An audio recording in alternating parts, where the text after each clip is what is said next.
कृष्णं नारायणं वन्दे कृष्णं वन्दे प्रियं कृष्णं द्वैपायनं वन्दे कृष्णं वन्दे पृथासुतं कृष्णाय वासुदेवाय हरये परमात्मने प्रणतक्लेशनाशाय गोविन्दाय नमो नमः। नारायणाय नमोस्तुते। श्री सद्गुरुदेवाय नमो नमः। ॐ विष्णवे नमः। ॐ विष्णवे नमः। ॐ विष्णवे नमः।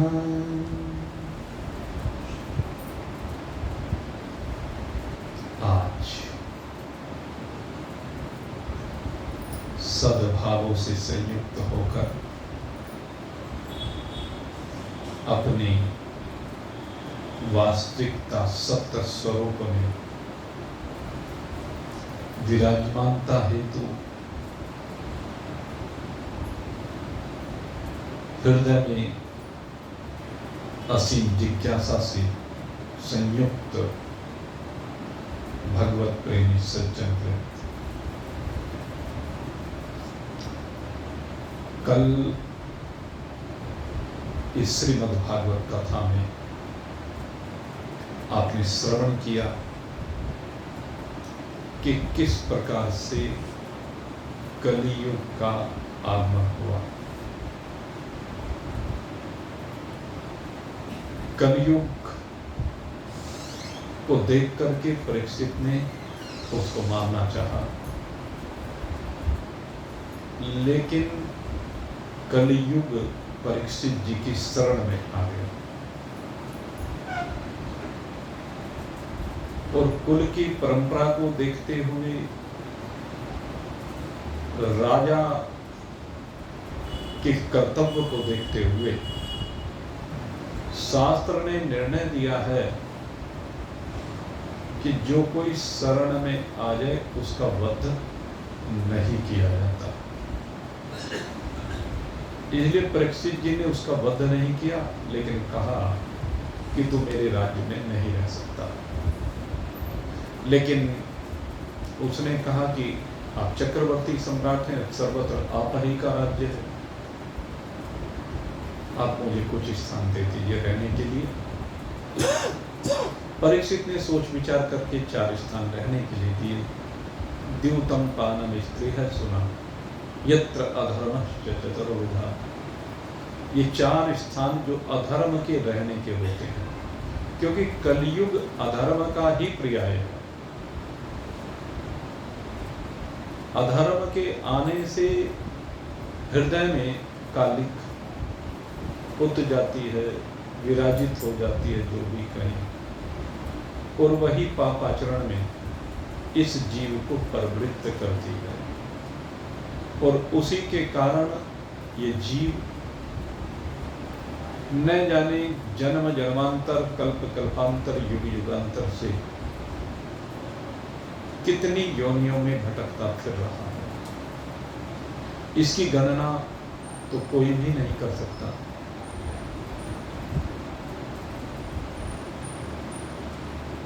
परीक्षित ने कहा कि चल, तुझे मैं 4 स्थान देता हूं, इन 4 स्थान में तू रह ले। लेकिन उन चारों ही स्थान को देखने पर कलयुग ने पाया कि परीक्षित के राज्य में वो चारों स्थान हैं ही नहीं। क्योंकि परीक्षित के राज्य में सत्य प्रतिष्ठित था, इसलिए अधर्म का वास वहां पर नहीं होता था, तो द्यूत संभव ही नहीं था। दूसरे नंबर पर फिर कहा द्यूतम पानम स्त्री है सुना।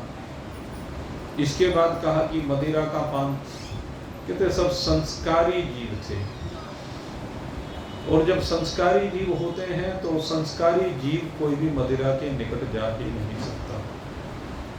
इसलिए न तो देश में कहीं कोई मदिरा बनती थी, न कोई उसका पान करता था। बनेगी तो तब न जब कोई पान करने वाला होगा, तो वहां बनती ही नहीं थी, क्योंकि पीने वाला कोई नहीं था। तीसरे कहा कि सब धर्मानुसार, शास्त्र की मर्यादा के अनुसार आचरण करने वाले थे, इसलिए कोई भी दुराचारी नहीं था। जब कोई दुराचारी था ही नहीं, तो दुष्चरित्र स्त्री कोई हो ही नहीं सकती थी। सब संस्कारी थे, धर्मपूर्वक जीवन यापन करते थे। इसलिए यह तीसरा स्थान भी कलयुग को ढूंढने पर कहीं मिला नहीं। कोई दुराचारणी स्त्री मिली नहीं, कोई दुष्चरित्र पुरुष मिला नहीं। और चौथा स्थान कहते हैं जहां पर किसी जीव की हिंसा होती हो। कहते जो आस्तिक व्यक्ति होता है, परमात्मा को मानने वाला व्यक्ति होता है, वो हिंसा के तो निकट भी नहीं जा सकता। इसलिए मांसाहार, अंडे आदि का आहार, किसी भी प्रकार के नशीले पदार्थों का आहार परीक्षित के राज्य में होता ही नहीं था। और ये नहीं कि राजदंड की वजह से नहीं होता था, अपितु ये किसी के स्वभाव में ही नहीं था। धर्मात्मा पुरुषों के स्वभाव में तो होता ही नहीं, अब पापात्मा के स्वभाव में होता है। लेकिन परीक्षित का राज्य राम राज्य था, इसलिए वहां पर कोई भी पापात्मा जीव रहता ही नहीं था, सब धर्मात्मा बन गए थे। ऐसा दिव्य राज्य परीक्षित जी का वर्णित आता है। और जब इन सबको देखने के बाद फिर कलयुग ने कहा कि प्रभु आपके राज्य में ये सब चीजें नहीं हैं, तो मुझे एक स्थान और दे दीजिए। तब रजोगुण में, कहीं स्वर्ण का वर्णन आता है, लेकिन यहाँ रजोगुण था कि रजोगुण में तेरा वास है। और तभी से कलयुग प्रतीक्षा करने लगा कि मुझे कहीं ठिकाना मिल जाए, और मौका मिला। परीक्षित ने शिकार करने की इच्छा व्यक्त की। जरासंध का मुकुट जैसे शीश पर रखा, कलयुग आकर के बैठा, और फिर परीक्षित जी के द्वारा समीक ऋषि का अपमान हुआ, और श्रृंगी ऋषि के द्वारा साप दिया गया कि तक्षक सप्तमे हसी इति लंघितम मर्यादा। इस राजा ने मर्यादा का उल्लंघन किया है, इसलिए मैं ऋषि बालक कौशिकी नदी का जल हाथ में लेकर के इसको साथ देता हूँ कि आज से 7वें दिन तक्षक इसको डस लेगा, जिससे इसकी मृत्यु हो जाएगी। ऐसे अधम राजा को जो महान पुरुषों के गले में मरा हुआ सांप डालता है, कहते धरा पर रहने का अधिकार नहीं है। यद्यपि जब समाधि से बाहर समीक ऋषि आए, उनको मालूम हुआ तो उन्होंने बहुत बुरा माना, बेटा तुमने अनर्थ किया, पाप किया, तुम ऐसा नहीं करना चाहिए। राजा परीक्षित तो बड़े धर्मात्मा हैं, ऐसे महान पुरुष तो कभी कभी अवतरित होते हैं, लेकिन साप तो दिया गया था। समीक ऋषि ने अपने शिष्यों को भेज करके परीक्षित को सूचना दी कि ऐसे ऐसे तुम शापित हो गए हो। शापित होने के बाद परीक्षित ने एक क्षण की भी देरी नहीं की। क्यों देरी नहीं की? क्योंकि अब 7 दिन का समय केवल बचा हुआ था, और इस 7 दिन में उनके मन में अभिलाषा आई कि अरे मैंने सारा जीवन यूं ही राजपाट के कार्य में व्यतीत कर दिया। यद्यपि धर्मात्मा तो था, लेकिन धर्मात्मा होना अलग बात है और परमात्मा को प्राप्त करना अलग बात है। सदाचरण करना बहुत अच्छी बात है, लेकिन परमात्मा को प्राप्त करना सबसे श्रेष्ठ है। इसलिए परीक्षित के मन में आया कि अब 7 दिन का केवल तेरे पास समय, मुझे तो अब इन 7 दिन में परमात्मा को पाना है। और इसी उद्देश्य को लेकर के परीक्षित जी तुरंत चल देते हैं, और चल करके गंगा जी के किनारे जाकर के अनशन व्रत को धारण करते हैं, अन्न जल का परित्याग कर देते हैं। कहते 7 दिन बहुत खा लिया, बहुत पी लिया, अब खान पीन की कोई अभिलाषा नहीं रही है। जहाँ पर परीक्षित जी थे वहाँ पर अनेक ऋषियों का आगमन हुआ और बड़े बड़े ऋषि, कल आपको सबके नाम बताए थे। तो वो सब वहाँ पर आकर के परीक्षित को साधु साधु कहने लगे और उन्होंने कहा कि जब तक परीक्षित का शरीर पूर्ण नहीं हो जाता तब तक हम भी यहीं पर इनके साथ विराजित रहेंगे। और उसी समय कहते हैं परीक्षित जी की जो अभिलाषा है वो परमात्मा को पाने की है। 7 दिन में कैसे परमात्मा की प्राप्ति हो ये कोई भी ऋषि मुनि बताने में समर्थ नहीं हो पाया। तो उस समय कहते हैं कि पृथ्वी पर स्वेच्छा से विचरण करने वाले जो कहीं भी टिकते नहीं हैं, एक गृहस्थी के घर पर बस इतनी देर टिकते हैं जितनी देर में एक गाय को दूहा जाता है।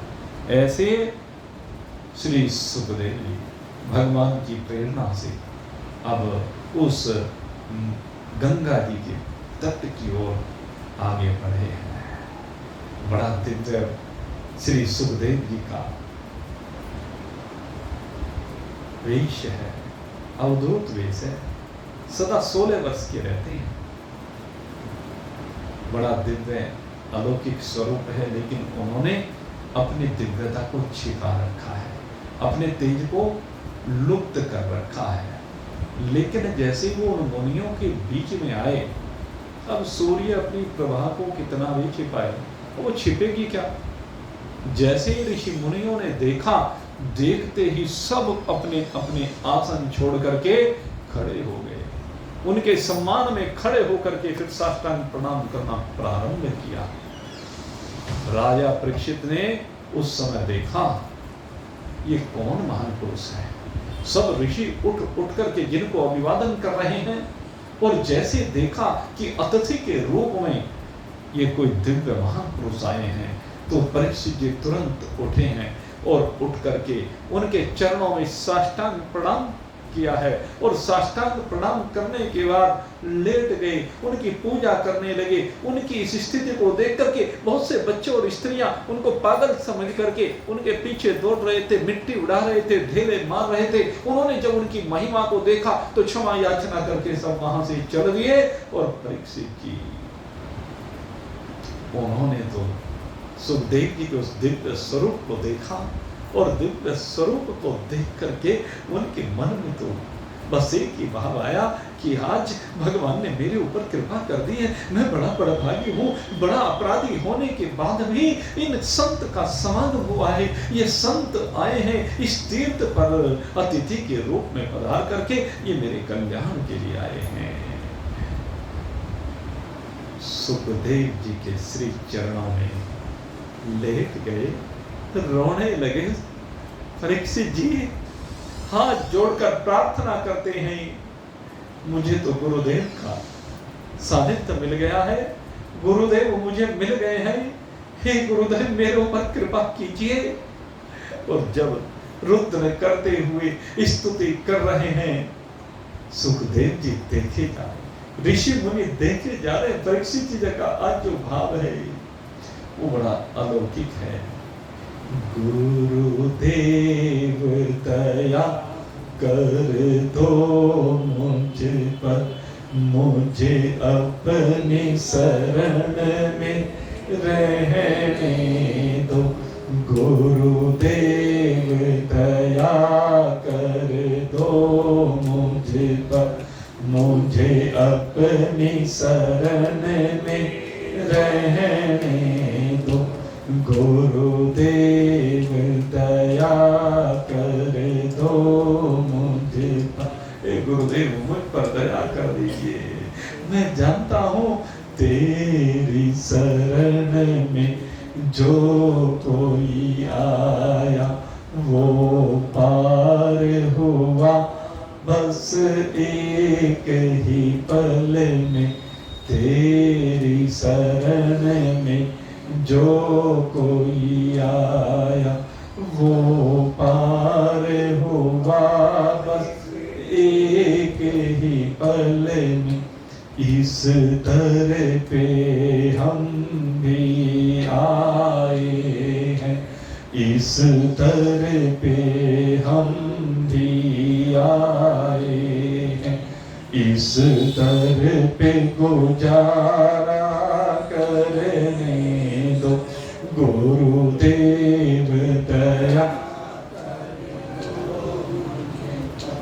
मुझे अपनी शरण में रहने दो गुरुदेव दया कर दो मुझे। गुरुदेव मैं जानता हूँ जो भी आपकी शरण में आ गया वो एक ही क्षण में तर जाता है, आपका सानिध्य मिलते ही वो बहुत से पार हो जाता है।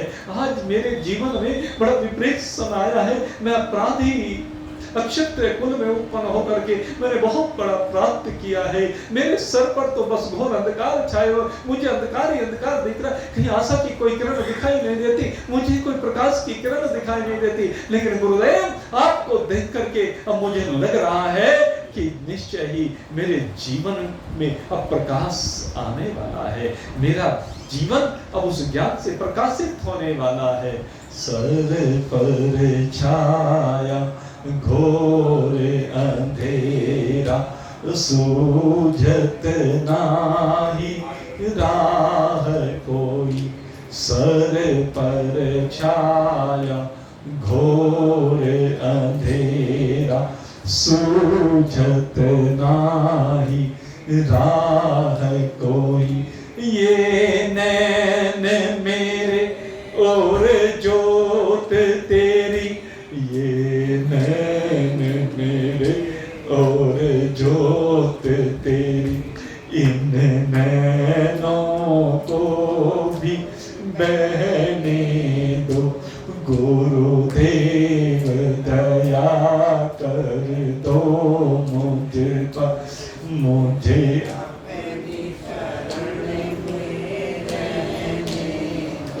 गुरुदेव दया कर दो मुझ पर, मुझे अपनी शरण में रहने दो। चाहे डूबो दो चाहे तैरा दो, मर भी गए तो देंगे दुआएं। चाहे डूबो दो चाहे तैरा दो, मर भी गए तो देंगे दुआएं। ये नाव मेरी अब हाथ तेरे, ये नाव मेरी अब हाथ तेरे, मुझे भव सागर से तरने दो गुरुदेव दया कर दो मुझे पर, मुझे अपनी शरण में रहने दो गुरुदेव दया कर दो मुझे पर, मुझे अपनी शरण में रहने दो गुरुदेव दया कर दो मुझे पर। हे गुरुदेव मेरे ऊपर दया कर दीजिए, मुझे दूसरा इस जगत में कोई दिखाई नहीं देता है जो मेरे इस अज्ञान के अंधकार को दूर कर सके, जो मुझे मृत्यु के भय से बचा सके। मैं अपनी नैया को आपके हाथों में समर्पित करता हूँ। हे गुरुदेव मेरी नैया के खिवैया आप बन जाइए। परीक्षित जी बस रोदन किए जा रहे हैं, स्तुति किए जा रहे हैं, प्रार्थना किए जा रहे हैं, और श्री सुखदेव जी बस देखते जा रहे हैं, देखते जा रहे हैं। श्री सुखदेव जी से परीक्षित जी कहते हैं, प्रभु आपका आश्रय मुझे मिल गया है, और मुझे लगता है आपका आश्रय, आपका दर्शन, आपका स्पर्श, आपका पाद प्रक्षालन, आपके चरणों की रज, कहते हैं ये सुअवसर मुझे निश्चय ही भगवान कृष्ण ने प्रदान किया है। वो भगवान विष्णु जिसके सामने कोई दैत्य ठहरता नहीं है, उनकी सन्निधि जिसको भी मिलती है वो समस्त पापों से मुक्त हो जाता है, और आपको उनका सानिध्य मिला है।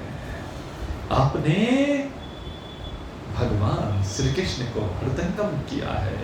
वो भगवान श्री कृष्ण जो मेरे दादा पांडवों के सुहृद थे, सदा उनके ऊपर कृपा किया करते थे, ऐसे भगवान श्री कृष्ण की कृपा मेरे कुल पर रही है। वो कृपा मेरे ऊपर भी अब जरूर होगी। क्यों? क्योंकि अब आपका आगमन हो गया है। हे योगियों के परम गुरु, आप तो सर्वश्रेष्ठ गुरु हैं। आपसे बढ़कर के कोई दूसरा गुरु हो ही नहीं सकता। इसलिए अतः पृच्छामि संसिद्धिं योगिनां परमं गुरुं पुरुषस्येह यत्कार्यं म्रियमाणस्य सर्वथा। हे परम गुरु, उन्होंने ये नहीं कहा कि मैंने आपको गुरु बना लिया है, बल्कि कहा कि आप गुरु हैं, परम गुरु हैं, योगियों के भी गुरु हैं। बड़े बड़े योगी आपके सानिध्य को तरसते हैं।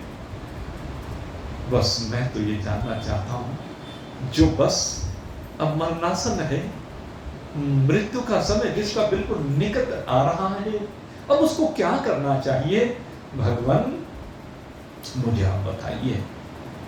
यस्रोतव्यमतो जप्यं यस्रोतव्यमतो जप्यं यत् कर्तव्यं नभि प्रभो स्मर्तव्यं भजनीयं वा ब्रूहि यद् वा विपर्ययम्। मैं जानना चाहता हूँ कि जो बिल्कुल मृत्यु के निकट पहुंच गया है, उसे किसका श्रवण करना चाहिए, उसे किसका जप करना चाहिए, उसे किसका स्मरण करना चाहिए, उसे किसका भजन करना चाहिए, उसको क्या त्याग करना चाहिए। नूनम भगवतो ब्रह्मण गृहेषु ग्रमेधिना न लक्ष्यते ह्यवस्थानमपि गोदोहनम क्वचितः। हे प्रभु, हे मुनिवर, आपका तो दर्शन ही अत्यंत दुर्लभ है। मैं जानता हूँ आप जैसे वैरागी महान पुरुष हैं, वो कहीं पर अधिक देर टिकते नहीं है। बस इतनी देर आप टिकते हैं जितनी देर में गाय को दूध लिया जाता है। इसलिए प्रभु मेरे ऊपर कृपा कीजिए। और सूत जी कहते हैं कि जब राजा परीक्षित ने मधुर वाणी में श्री सुखदेव जी की शरण को ग्रहण किया और अपनी मुक्ति का उपाय पूछा, भय की मुक्ति का उपाय पूछा, तो उसके बाद श्री सुखदेव जी उत्तर देने के लिए तत्पर हुए। प्रत्यभासतः धर्मज्ञो भगवान बादरायणी। और यहीं पर प्रथम स्कंद को विश्राम दिया गया। इति श्रीमद्भागवते महापुराणे वैयासिक्याम् अष्टादशसहस्र्यां पारमहंस्यां संहितायां प्रथम स्कन्धे सुखागमनं नामेकोनविंशोऽध्यायः। हरिः ओं तत्सत्, हरिः ओं तत्सत्, हरिः ओं तत्सत्। ओं तत्सत्। श्री गणेशाय नमः। श्रीमद्भागवत महापुराणं द्वितीयः स्कन्धः अथ प्रथमोऽध्यायः। ओम नमो भगवते वासुदेवाय। ओम नमो भगवते वासुदेवाय। ओम नमो भगवते वासुदेवाय। श्री सुक उवाच। अब जैसे ही परीक्षित जी ने प्रश्न किया, अब देखिए श्री सुखदेव जी कैसे महान पुरुष हैं। आपने देखा होगा, किसी भी महान पुरुष को आप देख लीजिए, प्रत्येक महान पुरुष जब भी कुछ कहना प्रारंभ करता है तो सबसे पहले मंगलाचरण करता है। आपने देखा होगा, कहीं चले जाइए, चाहे वो केवल मंगलाचरण के रूप में केवल ओम ही बोल करके शुरू कर दे, ओम का उच्चारण बड़ा दिव्य उच्चारण होता है, अलौकिक उच्चारण होता है, वो यहीं से प्राप्त, लेकिन बोलता जरूर है कुछ न कुछ। लेकिन परीक्षित जी की पीड़ा को देख करके, जैसे परीक्षित जी की पीड़ा को देखा है, सुखदेव जी ने कोई मंगलाचरण नहीं। जैसे डॉक्टर के पास कोई तड़पता हुआ मरीज जाता है ना, और डॉक्टर देखते उसकी बीमारी को पहचान ले, तो जो घर वाले कुछ बताना चाहते हैं ये हो गया, वो सुनता नहीं, वो तो सीधे से उसको तुरंत इंजेक्शन लगा देता है। और ये मैं प्रैक्टिकल बात बता रहा हूँ। एक बार की बात है, हमारा बेटा जब सफदरजंग में MBBS कर रहा था उससे, तो जब वो MBBS कर रहा था तो एक दिन वो जैसे बैठे हुए थे, तो सामने इमरजेंसी में ड्यूटी थी उस दिन, तो एक व्यक्ति जैसे ही उनके रूम के अंदर प्रवेश करता है, तो उनके सर ने देखते ही, जो हेड थे, उन्होंने कहा कि तुरंत फड़ा इंजेक्शन लेकर आओ। उस मरीज को सिर्फ गेट से एंट्री करते हुए देखा और तुरंत बोल दिया ये लेके आओ। बात पूछना ही नहीं चाहते। वो आकर के जैसे बैठा, इंजेक्शन तैयार हो गया, पहले इंजेक्शन लगा दिया, आगे बात बाद में क्या हुआ क्या नहीं। तो यही बात श्री सुखदेव जी जैसे महान पुरुष करते हैं। ये ऐसी दवाई देते हैं, इन्होंने आरंभ में ही, आते ही ऐसी मरहम पट्टी की है, जो प्रश्न है उनके उत्तर सबसे पहले दे दी। सबसे पहले, क्योंकि कष्ट का निवारण करना है, उसकी पीड़ा का निवारण करना है, इसे सुखदेव जी ने जो ज्ञान दिया है इस पहले अध्याय में, वो अंतिम ज्ञान, और जो इस ज्ञान को समझ लेता है। पहला अध्याय ये सबसे महत्वपूर्ण अध्याय है, दूसरे स्कंद का पहला अध्याय, जहां से सुखदेव जी बोलना प्रारंभ करते हैं। जितने प्रश्न परीक्षित जी ने पूछे, सारों के उत्तर इसी अध्याय में दे दिए। 235 अध्याय वैसे थे, लेकिन पहले अध्याय में सब कुछ स्पष्ट कर दिया। 18,000 श्लोक हैं, लेकिन कुछ ही श्लोकों में सारा तत्व निचोड़ करके रख दिया। ये इसलिए मैं कहता हूं, ये जो पहला अध्याय है, इसकी एक एक बात को बहुत ध्यान से सुनना और समझना, क्योंकि समझना ज्यादा जरूरी है। सुन तो बहुत लेते हैं, अगर समझ नहीं पाए तो सुनना व्यर्थ चला जाता है। पुण्य प्रदाता तो होता है, लेकिन कष्ट का हरण करने वाला नहीं होता। मृत्यु रूपी पीड़ा जो हो रही है, उसका हरण करने वाला नहीं होता। ये मृत्यु रूपी पीड़ा का हरण करने वाला ज्ञान है, इसीलिए इसको ब्रह्म ज्ञान कहा जाता है। और सुखदेव जी जैसे महान पुरुष जिनके जीवन में उतरा हुआ है, अब वो सबसे पहले इस उपदेश को प्रारंभ करते हैं। वरीयानिस्ते कृष्ण कृतो लोकहितं नृपः आत्मवित् सम्मतः पुंसां श्रोतव्यादिषु यः परः। परीक्षित, लोकहित के लिए किया हुआ तुम्हारा ये प्रश्न, ये नहीं कहा कि तुम्हारा प्रश्न है, बल्कि कहा कि लोकहित के लिए ये जो तुमने प्रश्न किया है, मनुष्यों के लिए जितनी भी बातें सुनने, स्मरण करने या कीर्तन करने की है, उन सब में ये सर्वश्रेष्ठ है। आत्मज्ञानी महान पुरुष ऐसे प्रश्न का बड़ा आदर करते, क्योंकि उसने यही पूछा, यत श्रोतव्य यतो जप्यम यत कर्तव्यम नृभि प्रभो। किसका श्रवण करे, किसका जप करे, किसका स्मरण करे और किसका भजन करे और किसका त्याग करे। 5 बातें तो ये पूछी थी, जो बिल्कुल मरणासन है उसके लिए पूछ रहे हैं। तो ये 5 बातें, इन्हीं का उत्तर एकदम प्रारंभ करते हैं। कहते हैं प्रश्न तुम्हारा बड़ा दिव्य है राजेंद्र, सबसे पहले क्या करना है? कहते हैं जो ग्रस्त के काम धंधों में उलझे हुए हैं, सबसे पहले वैराग्य का उपदेश दे रहे हैं। जो गृहस्थ के काम धंधों में उलझे हुए हैं, अपने स्वरूप को वो जानते नहीं हैं। उनके लिए हजारों बातें कहने, सुनने, सोचने, करने की रहती हैं।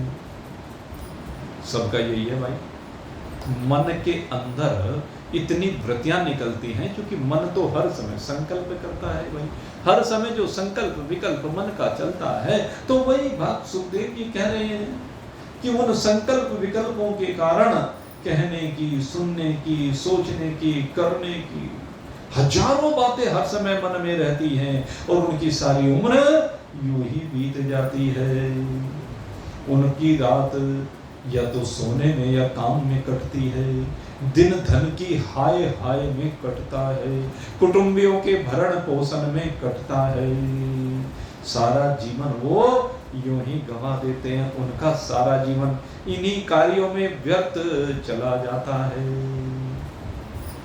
भय निद्रा आहार मैथुनम च समानि एतत् पशुभिः नराणाम् बुद्धि तेषाम् अधिको विशेषः बुद्धि विहीन पशु ही समाना। ये अनेक बात कही कि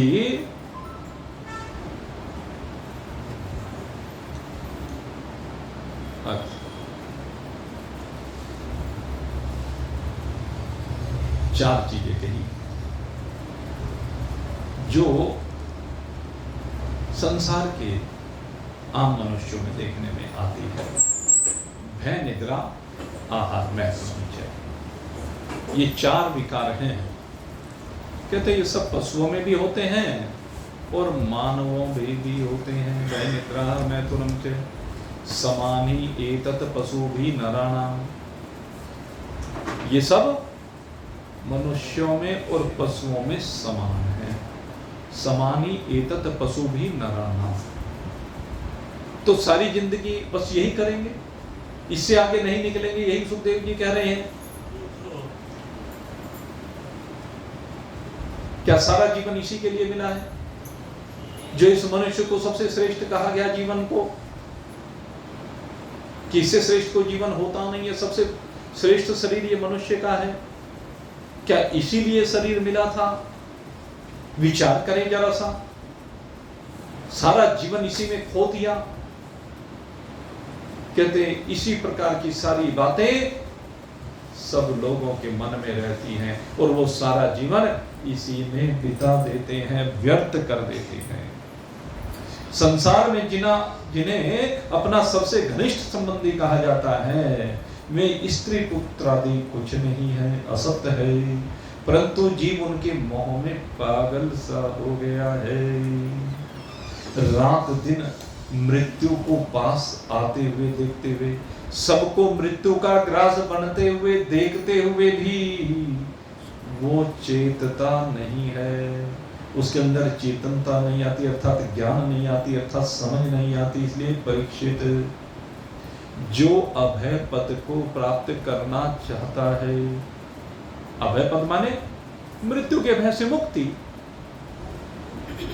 किसी भी दुख से मुक्ति, ये वो अभय पद है। हे परीक्षित, जो अभय पद को प्राप्त करना चाहता है, उसे तो सर्व आत्मा, सर्व शक्तिमान भगवान की लीलाओं का श्रवण करना चाहिए, कीर्तन करना चाहिए, स्मरण करना चाहिए। तीन चीजों का जवाब दिया, श्रवण, कीर्तन, स्मरण। 5 चीजें पूछी, अभी 2 चीजें बाकी हैं, ध्यान रखें। उसे भगवान की लीलाओं का पहले तो सुने, 3 बातें इसमें हैं। इन तीनों सीधा सीधा संबंध है, तीनों सीढ़ियां। सबसे पहले हम भगवान की लीलाओं को सुनते ही तो हैं, और जब लीलाओं को सुन ले तो हमारा दायित्व क्या बनता है कि तो उसको सुनने के बाद उनका कीर्तन करें, अर्थात उनको गाएं। केवल सुनने तक सीमित ना रखें। जैसे विद्या अर्जन की गई तो उस विद्या को शिक्षक क्या करता है, आगे परंपरा से बढ़ा देता है। तो जो हमने शुभ विचार श्रवण किए हैं, भगवान की महिमा को सुना है, उसको आगे बढ़ा, आगे अपने परिवार में बढ़ा दें, अपने मिलने वालों में बढ़ा दें, जो भी संपर्क में आए उसमें बढ़ा दें। ये कीर्तन है। और एक कीर्तन ये भी होता है कि जैसे सब समूह में बैठ जाते हैं और बैठ करके भगवान का नाम लेते हैं, वो भी कीर्तन है। लेकिन अध्यात्म में कीर्तन से तात्पर्य वो कीर्तन नहीं है कि बकताली बजा रहे हैं, ढपली बजा रहे हैं, वो कीर्तन है। आध्यात्मिक कीर्तन ये नहीं होता। आध्यात्मिक कीर्तन वो धार्मिक कीर्तन है। आध्यात्मिक कीर्तन की जो बात की जाती है वो ये है कि जो आपने सुना है उसको जब आपने अच्छा माना है तो उस अच्छे को आगे बढ़ाएं, उसका प्रचार करें, उसका प्रसार करें, उसको दूसरे के आचरण में भी लेकर आने का प्रयास करें। ये है कीर्तन। और तीसरी बात स्मरणम। तीसरी बात क्या है? स्मरण। कहते स्मरण कब होगा? जब आपको अच्छा लगेगा, जब आप गाओगे तो बार बार जब गाओगे तो स्मरण होगा। आपने वो कहावत तो सुनी है ना कि करत करत अभ्यास के जड़मति होए सुजान। जब एक ही चीज को बार बार गाओगे, हम जैसे स्टूडेंट्स को बार बार क्या कहते हैं?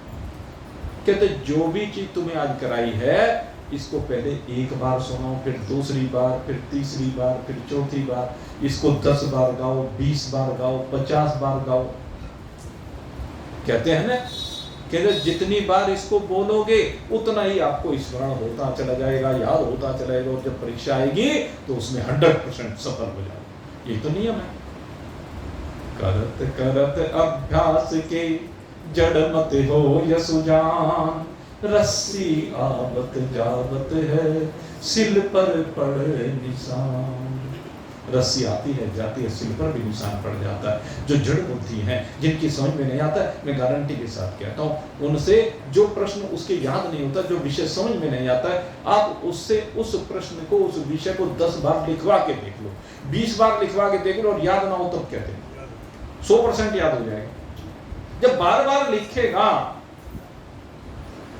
हमने तो खूब देखा। अब मान लीजिए हम यहाँ पर जो मंगलाचरण में मंत्र बोलते हैं सबके याद होंगे, क्यों? बार बार सुनते हैं। और जिन चीजों को हम ही मान लीजिए गाना बंद कर देते हैं, हम ही भूल जाते हैं। पता नहीं कितने श्लोक याद किए हुए होंगे, लेकिन भूल जाते हैं। सामने आने पर फिर स्मरण आता है, अरे ये तो हमने याद कर लिया था लेकिन हम भूल गए, फिर 2-4 बार फिर से याद करें तो फिर से स्मरण आता। तो यही बात कह रहे हैं कि 3 काम करने हैं। भगवान की लीलाओं का श्रवण करें। लीलाएं, लीला किसे कहते हैं भगवान की? कहते हैं बिल्कुल अज्ञानी बनकर अज्ञानियों के बीच में रहते हुए। भगवान श्री कृष्ण ने क्या किया है?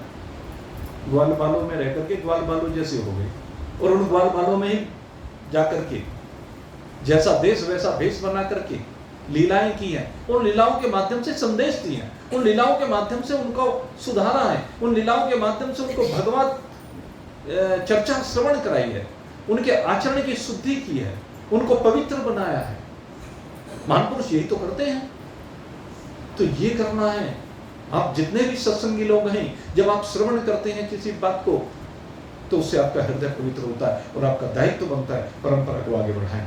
जो लोग अपने गुरु की परंपरा को आगे बढ़ाते हैं उनका बड़ा हित होता है, उनके ऊपर भगवान की बड़ी कृपा होती है। यही बात सुखदेव जी कह रहे हैं कि बार बार स्मरण करें मनुष्य जन्म का।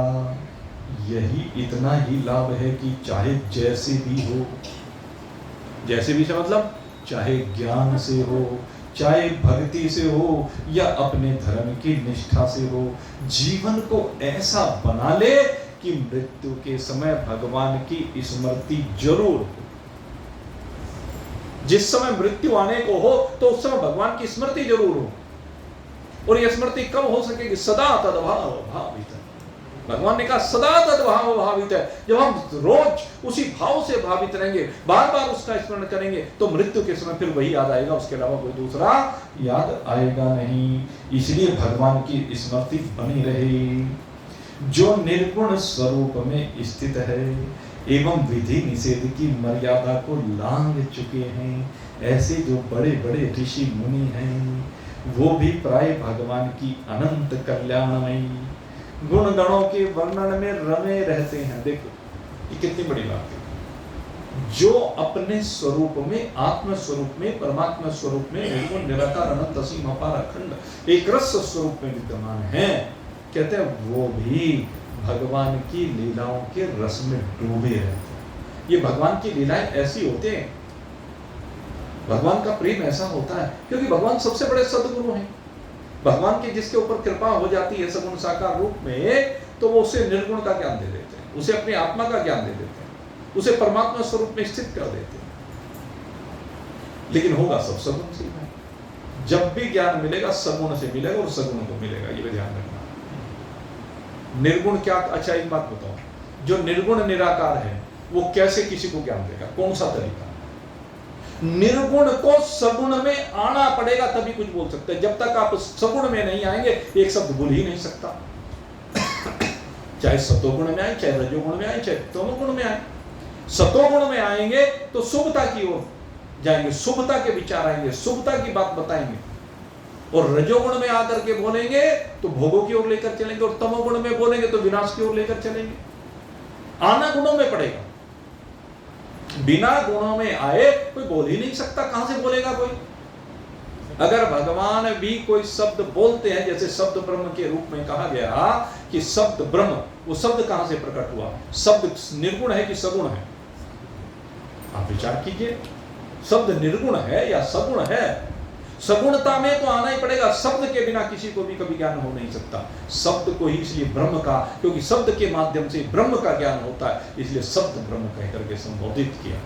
ये सगुणता में ज्ञान जब भी होगा सगुणता में होगा। हाँ, सगुणता में ज्ञान होने के बाद जब वो ज्ञान अपने जीवन में उतर जाएगा तो विज्ञान बन जाएगा, और विज्ञान बनते ही वो सब कुछ सगुण साकार संसार उसी में लय होकर के वो केवल एक चेतन निर्गुण निराकार अनंत असीम अपार अखंड एक रस दृष्टा साक्षी केवल चेतन है, एक मात्र सच्चित आनंद रूप में विराजित हो जाएगा।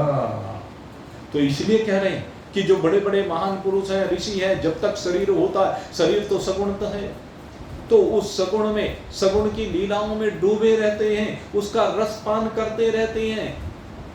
भगवान के उन दिव्य लीलाओं का रसपान किया जाता है।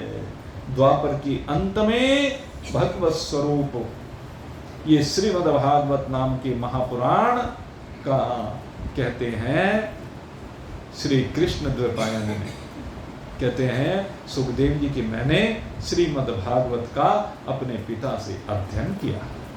मेरी तो निर्गुण स्वरूप परमात्मा में पूर्ण निष्ठा थी, लेकिन जैसे मैंने श्री कृष्ण भगवान की मधुर लीलाओं का श्रवण किया तो मेरा हृदय बस उस ओर आकर्षित होते चला गया, क्योंकि वो लीलाएं इतनी मधुर हैं, इतनी मनमोहक हैं कि वो बरबसी अपनी ओर खींच लेती हैं। इसीलिए मैंने हे परीक्षित इस पुराण का अध्ययन किया, और तुम भगवान के परम भक्त हो, इसलिए मैं तुम्हें इसे सुनाऊंगा। जो इसके प्रति श्रद्धा रखने वाले हैं, उनकी शुद्ध चित्त वृत्ति भगवान श्री कृष्ण के चरणों में अनन्य प्रेम को उत्पन्न करने वाली, शीघ्र उत्पन्न करने वाली हो जाती है।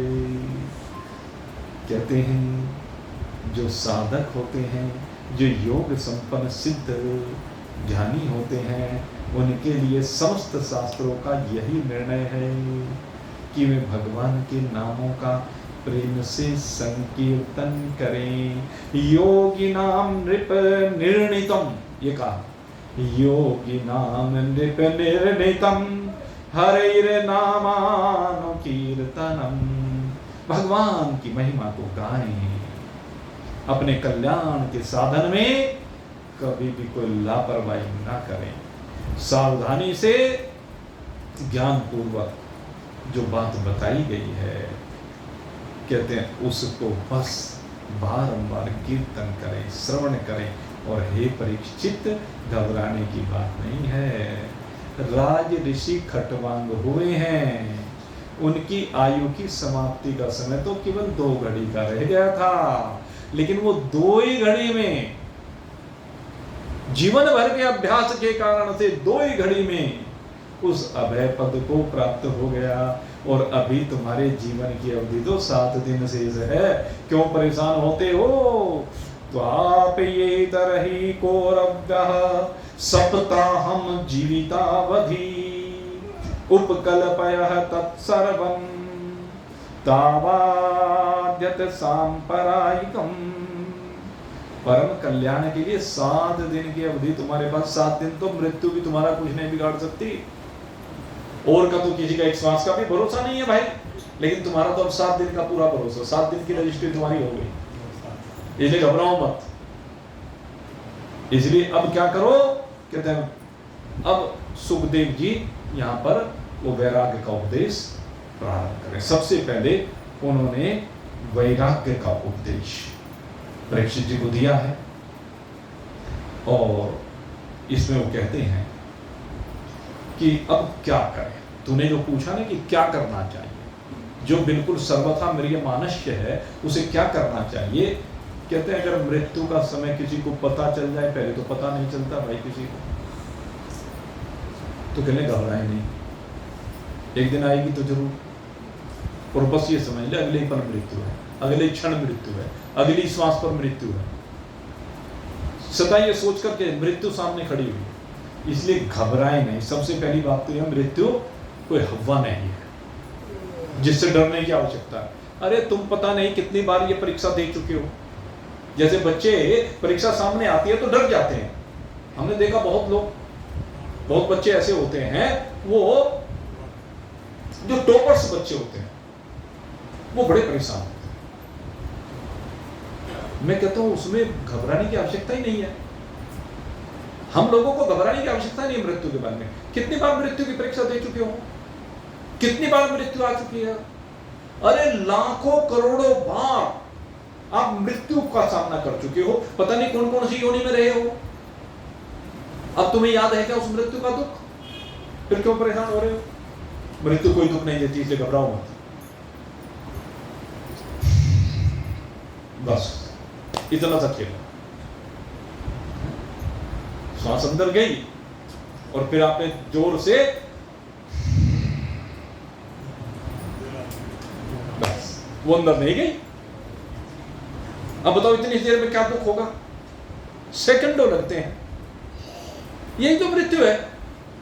सारी शक्ति एक जगह पर संग्रहित होकर के वो एक श्वास के साथ बाहर निकल जाती है, इसी को मृत्यु कह दिया। यद्यपि मनीषियों ने मृत्यु नहीं कहा इसको, मृत्यु ने कहा वस्त्रों का परिवर्तन, शरीरों का परिवर्तन। पुराने शरीर से नया शरीर मिल जाता है। बूढ़े शरीर को कौन रखना चाहता है, बूढ़े शरीर से सब परेशान है। जवान मिल जाता है, फिर से बालक बन जाता है, बालक की मौज होती है, खेलता फिरता है। बालक जैसी मौज किसी की नहीं होती। तो ऐसा ही मौज सब चाहते हैं, तो वही भगवान करता है। इसलिए कहते हैं घबराए नहीं। वैराग्य के शस्त्र से शरीर और उससे संबंध रखने वाली ममता को काटे। वैराग का शस्त्र ले ले हाथ में, और ये जो ममता है ना, इस ममता को काट, इन संबंधों को काट।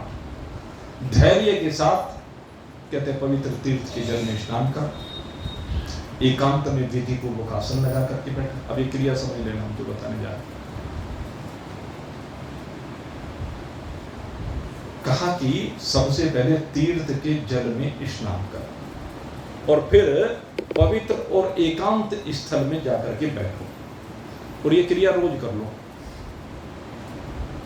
आज आगे की बात नहीं है, एक दिन की बात नहीं है। मृत्यु का समय तो बताया ना, अब भरोसा तो नहीं है।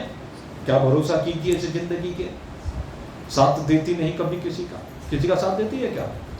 तो इसलिए कहते हैं धैर्य के साथ घर से निकलकर पवित्र तीर्थ के जल में स्नान करें, पवित्र और एकांत स्थान में विधि पूर्वक आसन लगा करके बैठे। अब आसन की बात, कौन से आसन में बैठे, कि तो 2 आसन मुख्य रूप से है।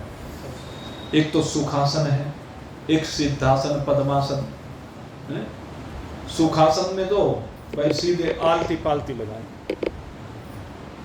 ठीक है, जैसे भी लगा सके बहुत। जिसमें सुखासन का मतलब जिस आसन में आप लंबे समय तक बैठ सके, वो सुखासन, ठीक है। अब दूसरे अगर पद्मासन की बात करें तो योगी लोग लगा पाते हैं, आजकल तो भाई सबकी गड़बड़ हो रही है पैर, तो क्या करें, ये है सिद्धासन। ऐसे सिद्धासन में बैठे, ये सबसे श्रेष्ठ आसन माना जाता है। रीढ़ की हड्डी को सीधा रखें, बिल्कुल तिरछा न होने दें। तो इस प्रकार से कहा कि आसन लगा करके बैठें। और आसन लगाने के बाद क्या करना है? कहते हैं पवित्र ए उ मैं, इन 3 मात्राओं से युक्त जो प्रणव है उसका मन ही मन जाप करे। अब क्या करना है?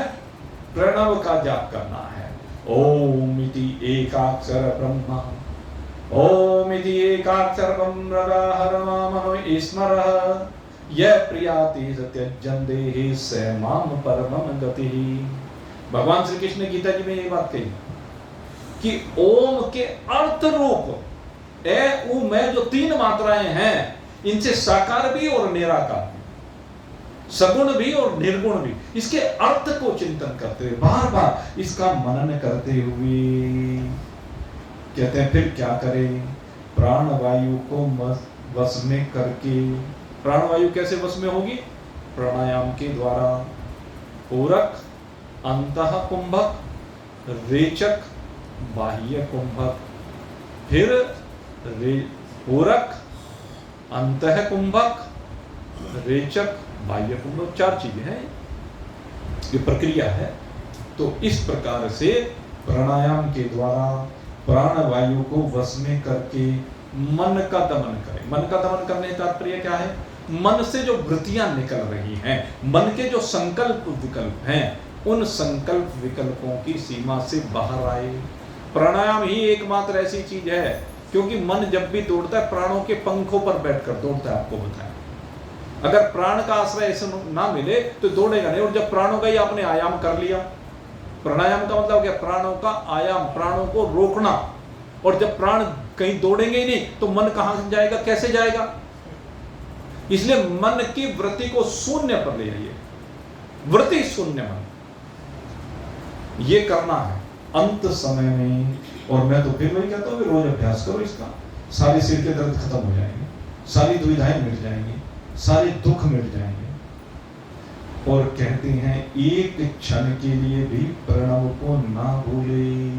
बुद्धि की सहायता से मन के द्वारा इंद्रियों को उनके विषय से हटा ले और कर्म की वासनाओं से चंचल हुए मन को विचार द्वारा रोककर भगवान के मंगलमय रूप में लगाए। स्थिर चित्त से भगवान के श्री विग्रह में किसी एक अंग का ध्यान करे।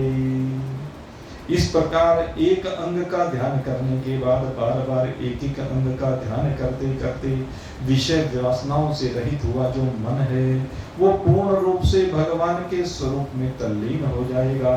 किसी विषय का चिंतन नहीं रहेगा।